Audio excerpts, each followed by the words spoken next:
Bom dia a todos. Já vamos começar.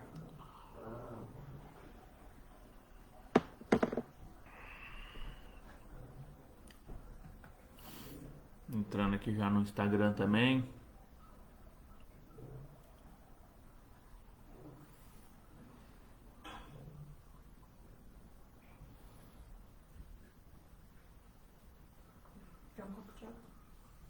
Por favor.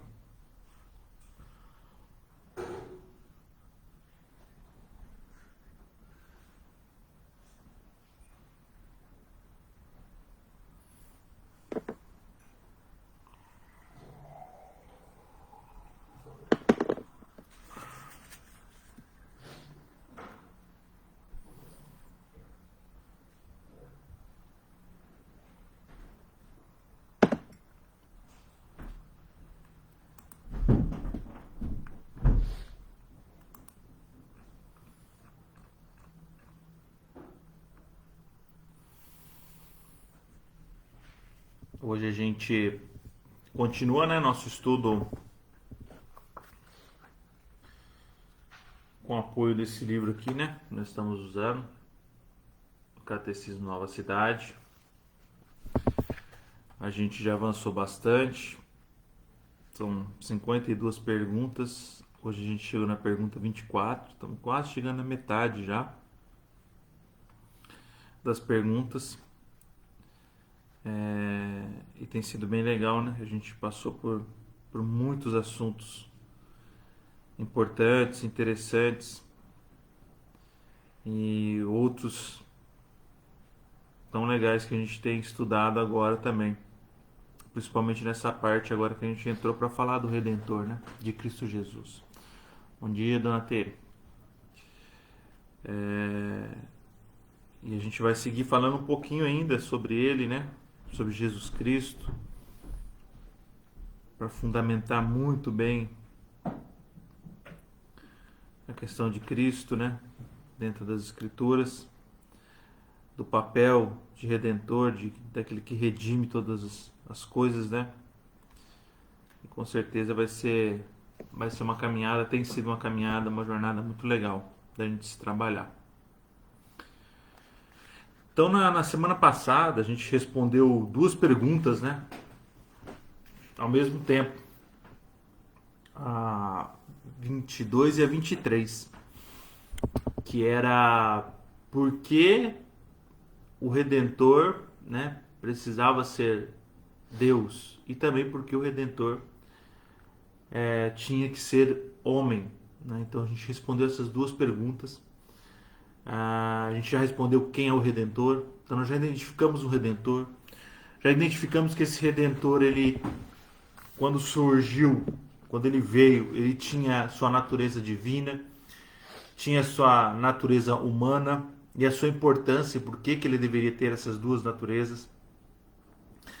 E agora a gente chega na pergunta 24, que vai dizer o seguinte: por que foi necessário que Cristo, o Redentor, morresse? É uma pergunta bem importante, porque muitas vezes as pessoas têm dúvida na hora de responder por que Cristo precisou morrer, né? Por que ele tinha que morrer? Não tinha outro jeito de fazer? Não tinha uma outra saída, um outro caminho? Ele precisava realmente morrer desse jeito? E algumas pessoas podem até, que não acreditam, né, no cristianismo ou em Jesus Cristo, podem até alegar, mas ele morreu por mim porque eu não acredito nele. Será que realmente a morte de Cristo tem esse alcance? Qual alcance tem? Então a gente vai começar a falar um pouco sobre isso, sobre essa questão da necessidade do nosso Redentor ter padecido e morrido como morreu. Amém? Antes da gente começar, vamos orar para a gente dar início. Senhor, nós te agradecemos nessa manhã, Pai, por essa oportunidade que o Senhor nos concede de nos assentarmos à mesa para estudar a Tua Palavra, para aprender mais ao Teu respeito, aprender mais aquilo que a Tua Palavra nos ensina a respeito desse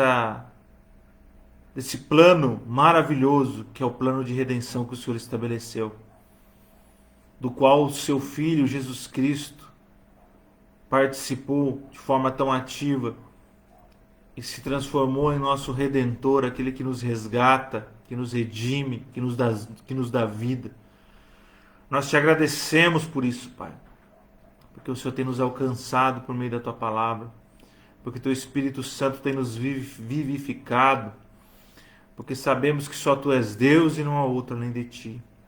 Perdoa os nossos pecados, perdoa as nossas falhas e transgressões, e que nesta manhã os nossos corações estejam atentos à Tua Palavra, como verdadeiramente uma terra fértil, pronta para dar o seu fruto, de acordo com o desejo do Teu coração e com aquilo que o Senhor tem planejado desde o início dos tempos, Pai. Nós Te louvamos e Te exaltamos por essa oportunidade que o Senhor nos concede de nos reunirmos, ainda que à distância, por meio da internet, Senhor, como igreja. Nós Te louvamos e Te exaltamos por isso. Em nome de Jesus. Amém e amém. Amém? Vamos lá, então. Então, a pergunta 24, a pergunta que a gente quer trabalhar hoje, é a pergunta que diz: por que foi necessário que Cristo, que a gente já identificou, né, como o Redentor, morresse? E a resposta que a gente tem, para a gente meditar em cima dela depois, é: como a morte é o castigo pelo pecado. Lembra, né? O castigo pelo pecado, o castigo do pecado é a morte. Então, como a morte é o castigo pelo pecado, Cristo morreu voluntariamente em nosso lugar, para nos libertar do poder e da pena do pecado. Glória a Deus por isso. E trazer-nos de volta para Deus. Veja as duas ações da morte de Cristo. Primeira, libertar-nos do poder e da pena do pecado. E segundo, trazer-nos de volta para Deus. Segue ainda a resposta: por sua morte substitutiva e de expiação, somente Ele nos redime do pecado e obtém para nós perdão dos pecados, justiça e vida eterna. Aleluia. Então a gente entende que a morte de Cristo foi necessária, porque o salário do pecado é a morte. E por meio da sua morte, Ele não só nos liberta do poder e da condenação da morte, mas ainda assim, nos traz de volta à presença de Deus, porque nós sabemos que o nosso pecado também faz separação entre nós e Deus. Então a ação vem combater esses dois problemas. O primeiro problema, que é a reação do pecado, que é a morte. O segundo problema, também uma reação do pecado, a causa do pecado, que é o afastamento de Deus. Nós não podemos ter comunhão com Deus por conta dos nossos pecados. Mas por meio da morte de Cristo, esses dois problemas são sanados. Esses dois problemas são resolvidos. Algumas pessoas acham que a morte de Cristo tem outra função.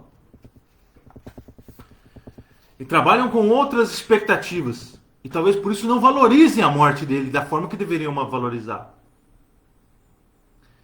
Porque Jesus precisou morrer por causa dos nossos pecados.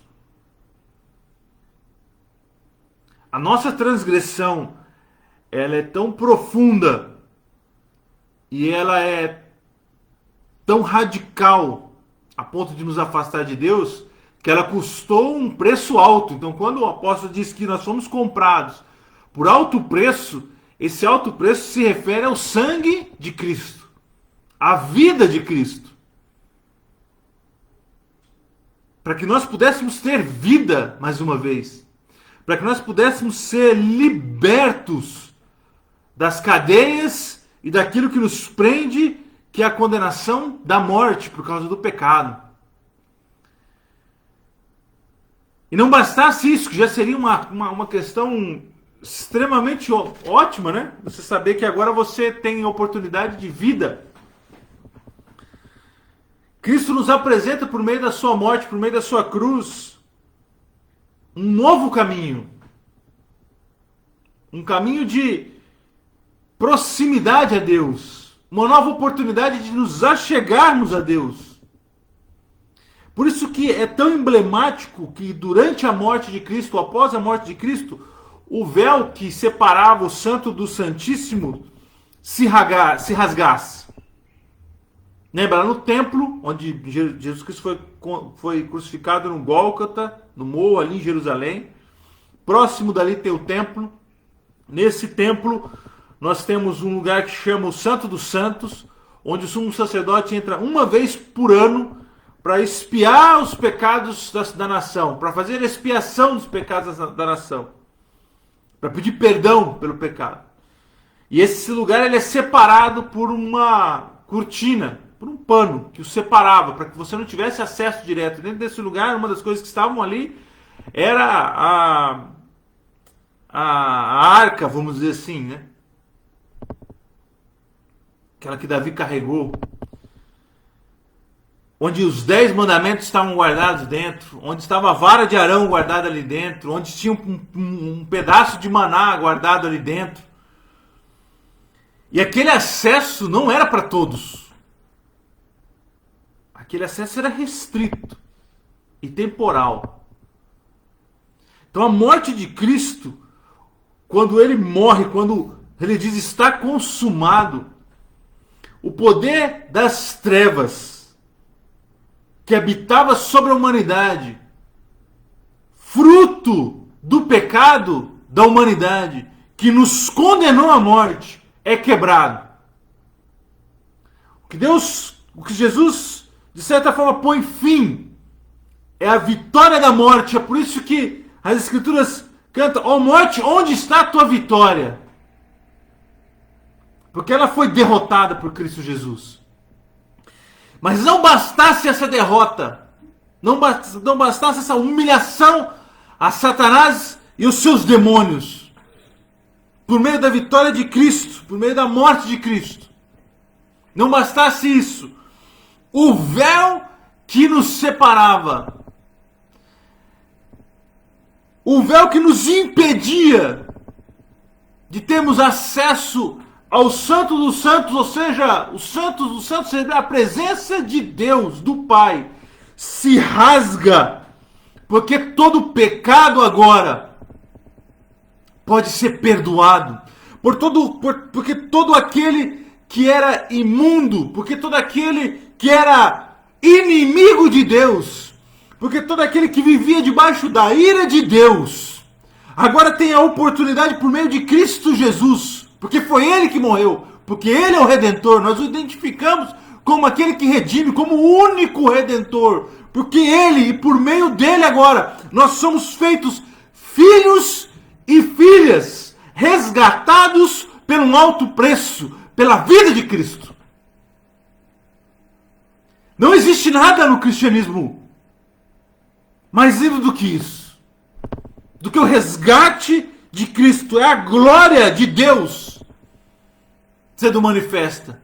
Deus fazendo justiça, Deus sendo gracioso, Deus sendo misericordioso, Deus resolvendo o problema da humanidade, que vai muito além dos problemas físicos que nós temos e que são temporais. O problema da eternidade, da nossa condenação, o problema que nos transformou em homens e mulheres mortos espiritualmente. E que não tinham esperança, mas que agora recebem a boa nova de Cristo Jesus. Em Colossenses,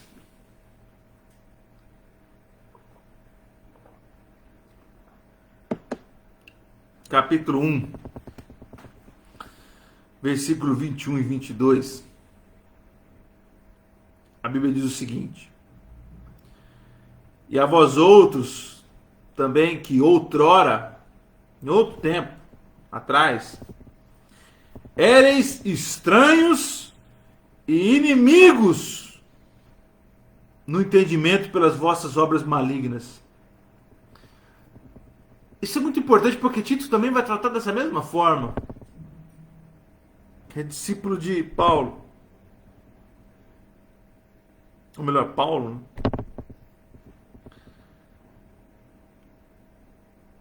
Vai tratar em Tito.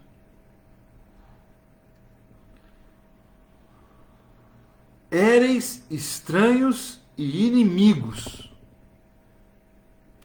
Não é que a gente pode dizer simplesmente, eu não acredito em Deus, eu não quero saber de Deus, ou ainda que eu não me preocupe com fé, ou religião, ou cristianismo, ou qualquer outro tipo de coisa. Ou Deus não tem muita importância, deixa Deus lá, eu aqui, eu não quero me meter com isso. Não existe essa neutralidade. Não existe o ficar em cima do muro. Eu não sou nem de Deus e nem do diabo, por exemplo. Vamos usar essa expressão para ser mais claro, né? Eu estou em cima do muro aqui, para mim isso, nada disso importa. Não existe essa neutralidade. Não é como você ser um membro da ONU nessa batalha espiritual. Aqui, até encontrarmos Cristo, até Cristo nos encontrar, todos nós somos estranhos de Deus, e não só estranhos, não só alguém do qual ele não reconhece, do qual ele não tem amizade, não tem comunhão, não tem contato, como uma pessoa qualquer estranha que você cruza na rua e não, vamos usar o termo aqui, uma expressão, não fede, não cheira, não, tanto faz, não. Aos olhos de Deus, não é só sermos estranhos, não é só a questão da estranheza em si, mas éramos inimigos de Deus. E como inimigos de Deus, éramos alvo da sua ira e da sua justiça.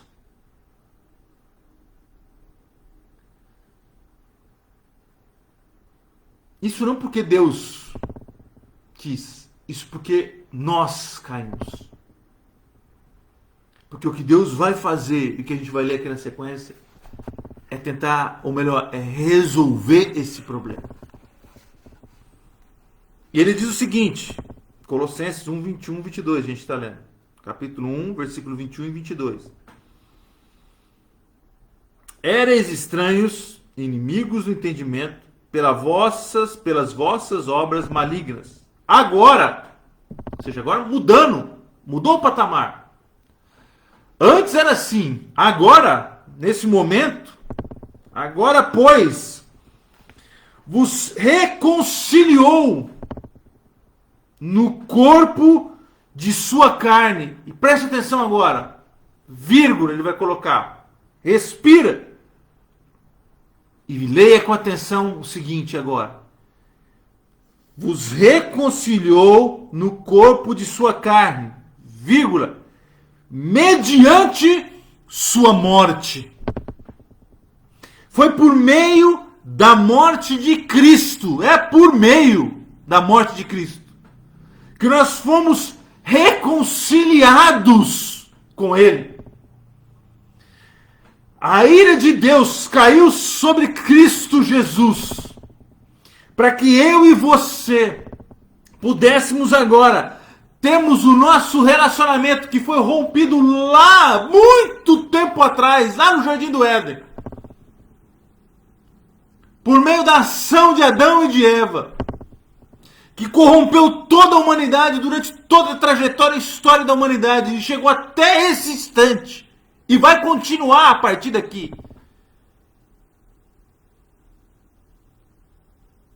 Mas pela morte de Cristo, essa inimizade entre nós e Deus é rompida e a reconciliação é feita.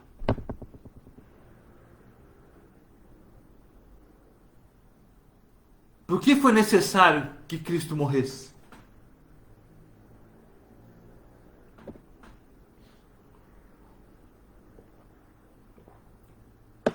Por que Jesus tinha que morrer?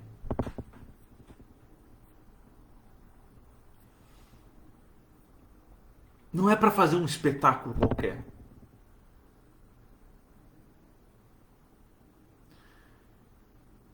Não é porque era uma opção dentre tantas opções.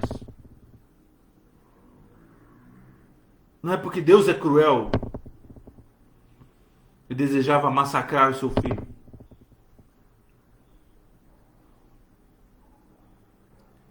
É porque a nossa transgressão é gravíssima. É porque os nossos erros não são banais. É porque a nossa situação não é simples. É porque o nosso status não é só de homens e mulheres que erram às vezes, que às vezes cometem ou dão uma escorregadinha, aqui ou ali. É porque nós estávamos numa situação terrível de inimizade com Deus. Porque nós estávamos numa posição de rixa com o nosso Deus. Por causa do nosso pecado. Por causa da nossa transgressão. E quando Jesus Cristo morre por nós, a justiça ou a ira de Deus é satisfeita. E a graça dele é manifesta. Porque ele morre para nos ressuscitar espiritualmente e reconciliar-se conosco. Se ele não fosse um Deus misericordioso, um Deus cheio de graça, se Cristo não fosse um Filho maravilhoso, um nosso Redentor, obediente ao Pai, obediente ao plano maravilhoso de redenção, nós estávamos perdidos. A nossa transgressão é tão grave que custou a vida de um homem, custou a vida de uma pessoa, mas não é qualquer pessoa, porque nós falamos sobre a obra substitutiva de Cristo. Não é qualquer um que poderia morrer. Teria que ser alguém que nos substituísse à altura do que a humanidade foi criada e criada para ser. Alguém que fosse perfeito, alguém que fosse obediente até o fim, alguém que não vacilasse, alguém que amasse a Deus, amasse ao próximo, que cumprisse a lei de Deus, que fosse justo, que não tivesse mácula, que não tivesse erro, que não tivesse pecado, que não tivesse transgressão, que não fosse inimigo de Deus como nós éramos.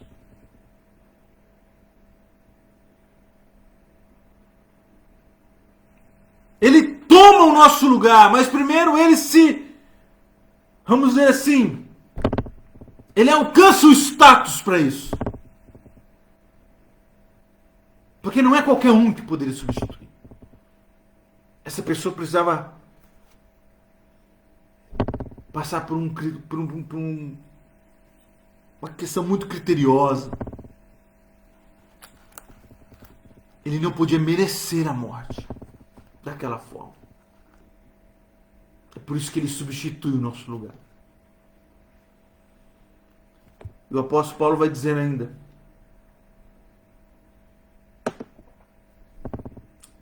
mediante sua morte, olha o que ele diz agora, para apresentar-vos perante ele santos, inculpáveis e irrepreensíveis. Glória a Deus por isso, porque reconciliados por meio do seu corpo, por aquele que morreu por nós, nós agora podemos nos apresentar diante de Deus, cobertos pelo seu sangue, libertos de todo pecado e transgressão, da condenação. Nós podemos nos apresentar diante dele agora, confiantes, porque somos santificados, inculpáveis e irrepreensíveis, ou seja, fomos lavados pelo seu sangue. Isso não acontece pelas minhas boas obras. Não é pela minha capacidade de ser justo. Não é pelo meu querer e o meu agir. Eu fui reconciliado não é porque eu quis, mas eu fui reconciliado porque Cristo quis. Porque foi por Ele, por meio dEle e do jeito que Ele fez e morreu na cruz do Calvário. Pelo corpo dEle, pela morte dEle, pela ação dEle, eu sou resgatado. E o véu que se rasgou agora me permite acessar o trono de Deus. Não como alguém se apresenta com o nariz empinado, como se fosse digno de estar ali, digno de estar naquele lugar. Não, como alguém que sabe que está ali, porque Cristo o capacitou a estar. Porque foi por Cristo e por meio dele que ele acessa esse lugar. Porque se dependesse dele, o véu não tinha se rasgado coisa nenhuma e nós estávamos bem para fora do templo.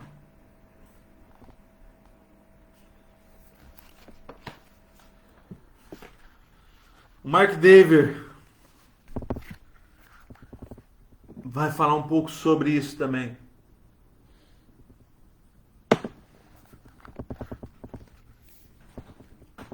Quando ele vai responder essa pergunta, ele diz que essa é uma pergunta, a primeira coisa que ele faz é classificá-la como uma pergunta extremamente significativa.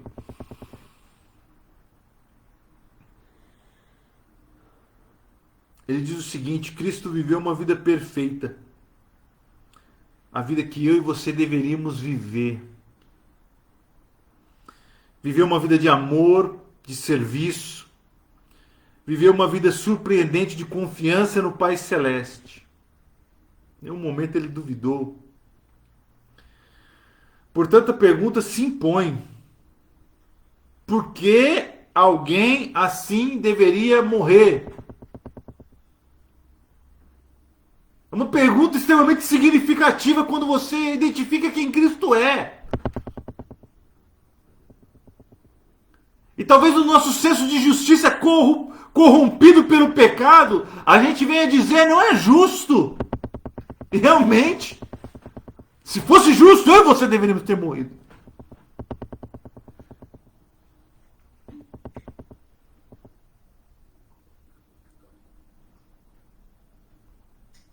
Porque seria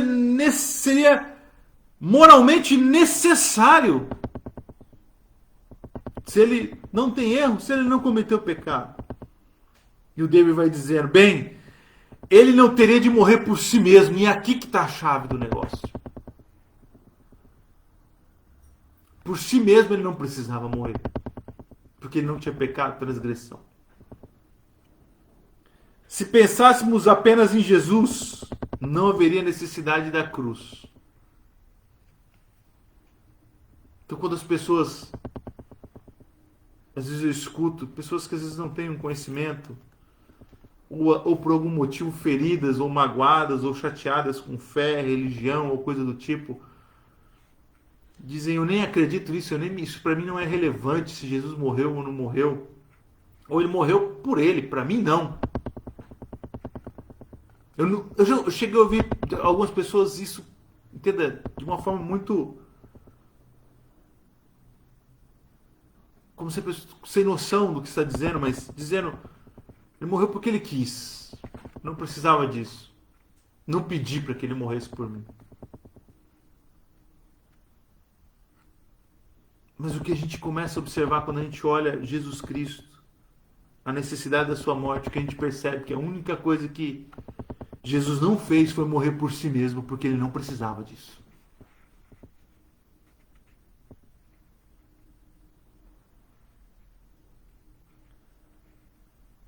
Ele morreu para ser o Redentor.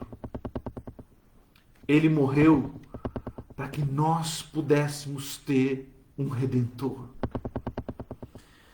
Veja, era essa sua vontade. E era também a vontade de seu Pai Celestial que nos redimisse. Foi por sua vontade que ele entregou a sua vida. David está dizendo.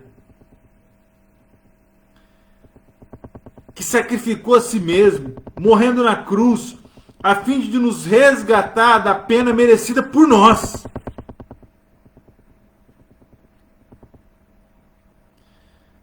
Como Deus é bom e tem de punir o pecado, aquilo de errado que você e eu fazemos em segredo, Deus sabe sobre isso. Deus, ele é real, não é apenas uma ideia. O R.C. Sproul, eu vi uma citação dele essa semana, e ele dizia o seguinte, ele estava falando, eu não lembro exatamente a citação certinha, mas a noção era a seguinte, que Deus, mesmo Deus me conhecendo, e quando ele está falando do conhecer, ele não está falando do conhecer externamente como eu conheço as minhas filhas, conheço a minha esposa, conheço meus amigos, conheço amigos e pessoas que trabalham comigo, e irmãos em Cristo, não. Ele está falando, me conhecendo por dentro, sabendo quem eu verdadeiramente sou, aquele que geralmente eu escondo para os outros, aquele que às vezes eu até finjo ser, mesmo ele sabendo disso tudo, sem filtros, porque nós podemos enganar muitas pessoas como muitos têm enganado, se escondido atrás de um falso moralismo, se escondendo atrás de palavras como cristão, crente, evangélico ou qualquer outra coisa, como se isso fosse o filtro que impedisse Deus de sondar o nosso coração, de sondar o mais secreto, de sondar aquilo que fazemos quando estamos sozinhos ou quando estamos com outro, ou outros que também acreditam na mesma coisa. Mas Deus sabe todas as coisas. É possível esconder dos homens, mas não é possível esconder de Deus. E é por isso que a profundidade dessa fala da Sproul é tão tremenda, porque ele diz, mesmo Deus me conhecendo totalmente, inclusive aquilo que eu escondo dos outros, ele decidiu me amar.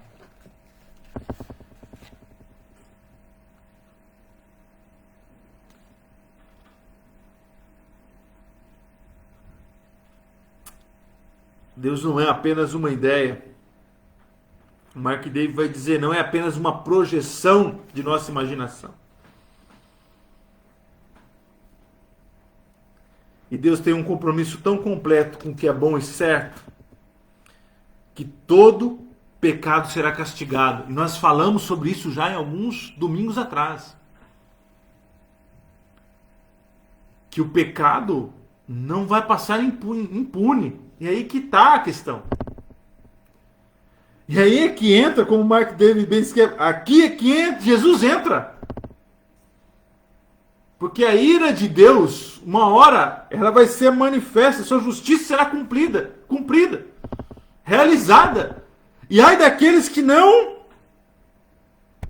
tiverem sido resgatados por Jesus Cristo, nosso Redentor. Jesus decidiu ser nosso Redentor. Era a vontade de seu Pai Celestial que ele se entregasse como sacrifício substitutivo.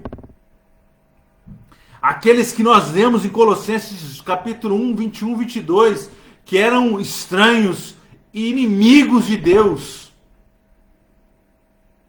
que estavam condenados, Deus olhou para essas pessoas, que somos nós,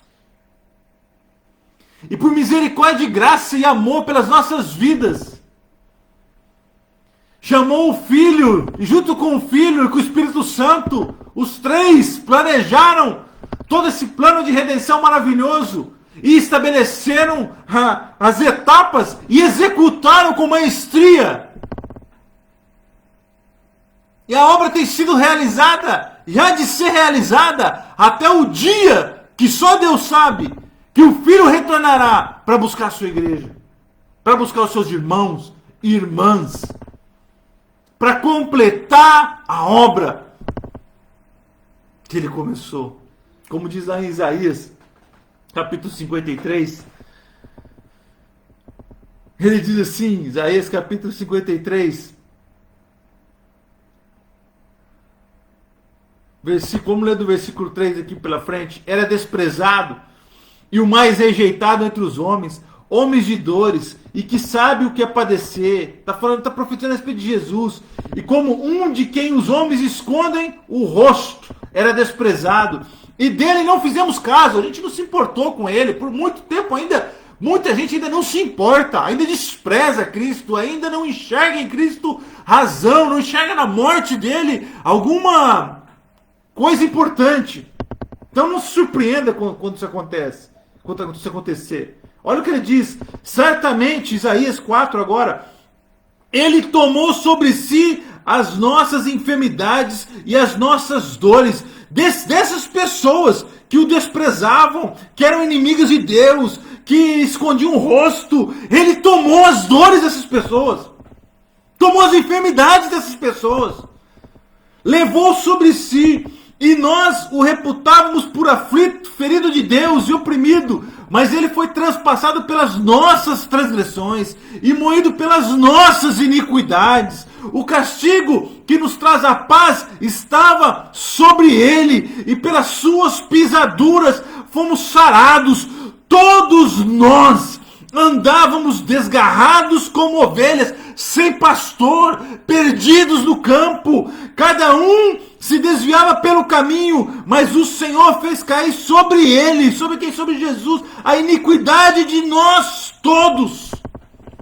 Ele foi oprimido, humilhado, mas não abriu a boca. Olha a obediência de Cristo Jesus.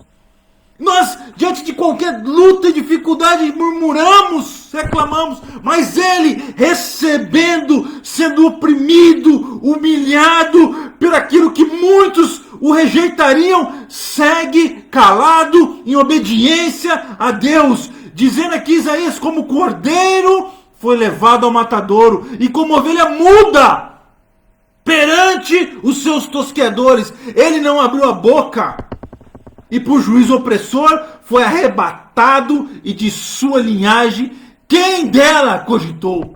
Porquanto foi cortado da terra dos viventes por causa da transgressão do meu povo, foi ele ferido pela nossa transgressão, pelos nossos erros. E olha o que ele vai dizendo, Isaías 9, 53, 9. Designaram-lhe a sepultura com os perversos, mas com um rico esteve na sua morte, posto que nunca fez injustiça, nem dolo algum se achou em sua boca. Não há injustiça, não há nada de errado que saiu da sua boca. Todavia, ao Senhor, preste atenção aqui agora, para a gente entender que isso partiu de Deus, porque como nós vemos aqui o Mark Davis escreve, Deus quis, Jesus quis.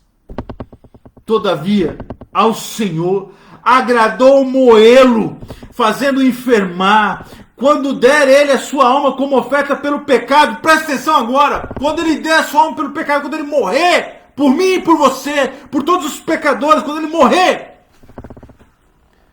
para destruir o pecado, veja o que ele diz, verá a sua posteridade e prolongará os seus dias, e a vontade do Senhor prosperará nas suas mãos. Ele verá o fruto do penoso trabalho de sua alma e ficará satisfeito. Sabe o que é isso? Jesus olhando para os filhos e filhas daqueles que o recebem que entregam a sua vida a Cristo, que se rendem a esse Redentor. Ele vai olhar para essas pessoas que agora o seguem, que ouvem a voz do pastor, ovelhas que estavam desgarradas, que agora ouvem a ovelha, identificam a ovelha do seu pastor, o seguem, descansam nele. Ele olha para essas ovelhas que são fruto do seu penoso trabalho. Um trabalho que lhe custou humilhação, dor, sofrimento, morte. Mas agora ele olha para essas pessoas que o encontram, aquele que ele encontrou, que entendem quem Deus é, a quem é revelado quem Deus é, a quem é revelado o propósito de redenção, a quem o enxerga agora como Redentor e se rende a Ele. Ele olha para essas pessoas e se alegra do fruto do penoso trabalho de sua alma. E a Bíblia diz que ele fica satisfeito. A Bíblia diz que ele fica satisfeito. Ele olha para mim, para você, homens e mulheres espalhados pelo mundo todo, que têm entregado a sua vida a Cristo, sido resgatadas, nascidas de novo, regeneradas. Ele olha para essas pessoas, se alegra, fica satisfeito, porque é fruto do trabalho penoso pelo qual ele teve que fazer.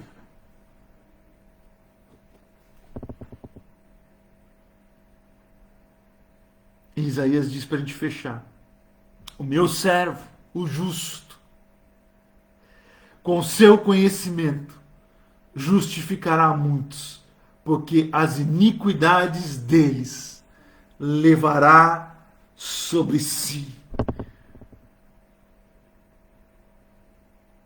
O nosso Senhor Jesus Cristo levou sobre si as nossas iniquidades. Para isso ele precisava morrer. E na última frase ele diz assim, aqui em Isaías, para a gente adiantar: contudo, levou sobre si o pecado de muitos, e pelos transgressores intercedeu. Levou sobre si os nossos pecados e intercedeu por nós. Não há como você se deparar com uma verdade dessa, com um amor desse, e não se render aos pés de Cristo.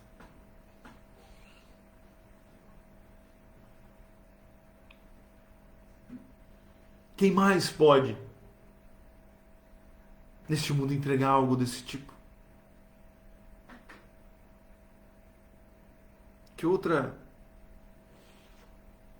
religião, que outra fé, que outra qualquer coisa? Ninguém. É por isso que o cristianismo é algo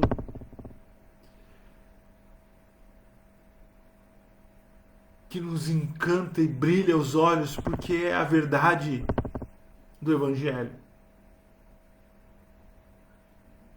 É a certeza que nós não fomos abandonados. É a certeza que não fomos largados à sorte. É a certeza do amor que o Pai tem por nós.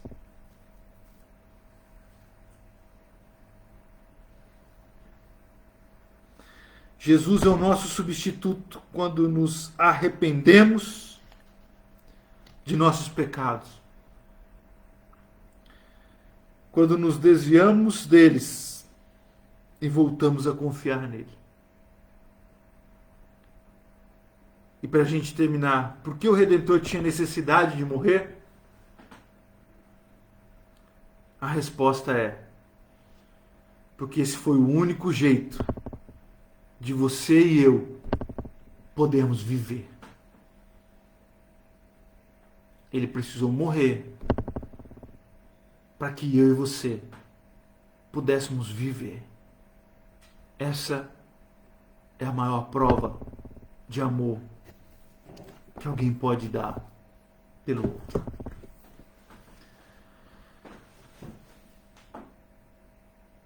Vamos orar para a gente encerrar?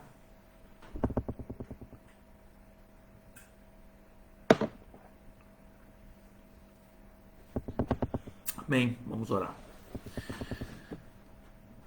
Senhor Jesus, nós te agradecemos nessa manhã pela tua palavra maravilhosa, pela resposta que o Senhor deu ao pecado,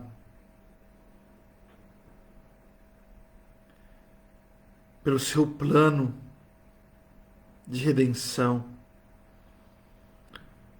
pela forma misericordiosa que o Senhor nos alcançou.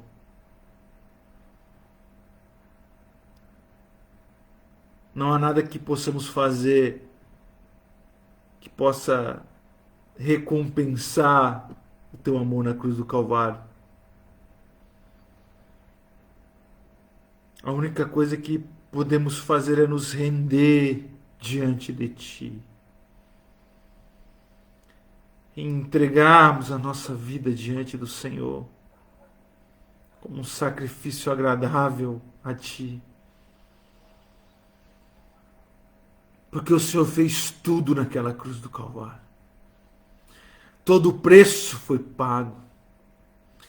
O Senhor satisfez a justiça do Pai. E satisfez ainda o amor e a graça de Deus. Porque ao morrer por nós, nos substituiu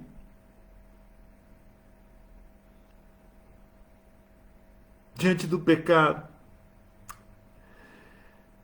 E por outro lado, nos deu a oportunidade de agora sermos chamados filhos e filhas,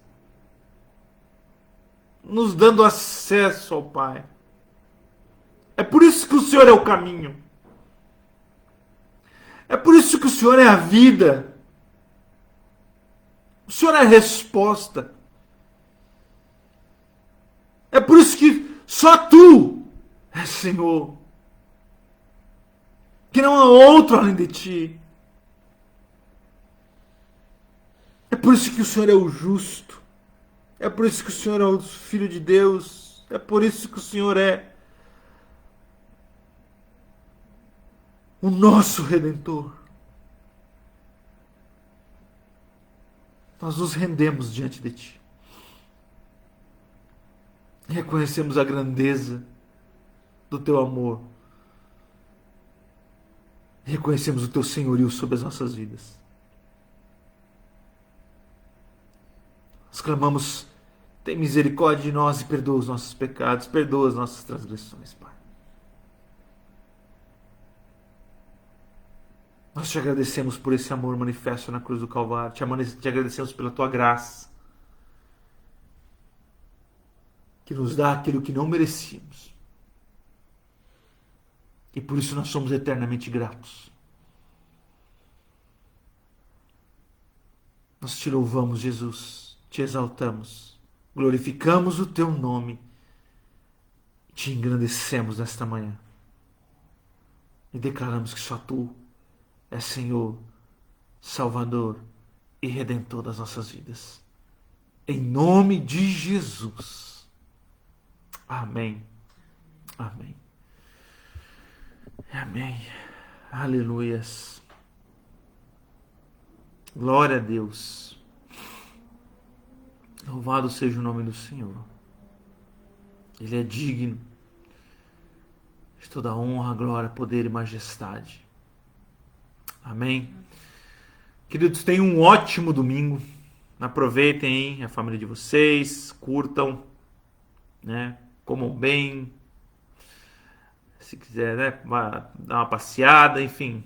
Mas aproveite, né, o domingo. Glória a Deus por esse dia maravilhoso que Ele tem nos dado. Uma ótima semana também, uma semana abençoada na presença de Deus, que o Senhor possa direcionar todas as suas ações, atitudes, que o Espírito Santo possa estar contigo todos os dias dessa semana. E quarta-feira à noite a gente se encontra às 8 horas. Se não, domingo que vem às 10 horas a gente está de volta aqui também para falar mais um pouco sobre essa doutrina maravilhosa, que é a doutrina das Escrituras. Amém? Fiquem com Deus, Deus abençoe vocês. Tchau, tchau.